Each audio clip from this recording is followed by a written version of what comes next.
Okay, everybody, here we have our Lab 3 power setup. You can see we've got our foam board with our battery packs on it, our H-bridge, our breadboard with our Arduino and buttons and everything, our power switch, and 2 motors with wheels attached. And it's set up so that whenever we flip this switch, power is supplied to the circuit, and you can see the Arduino and the H-bridge both turn on. And the next video will show you what it looks like with the motors running, but for now this is just the power setup.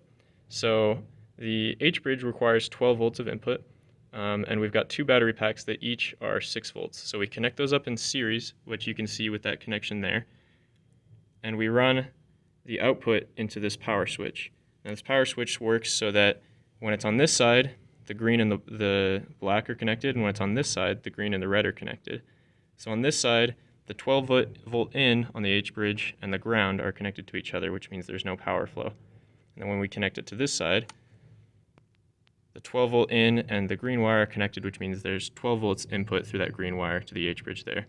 Now the H-bridge powers itself with the 12 volts and then also outputs a steady 5 volts that we can use to power our Arduino and our breadboard and all our other circuitry. So you can see there, the black wire connects it to ground, the red wire connects it to the breadboard, which is currently powering the Arduino through this green wire. And then it's also supplying power for these buttons. The motors are connected by 2 wires each to these inputs on the sides of the H-bridge. And as explained in the lab slides, those will allow you to power the motors and move them forward or back.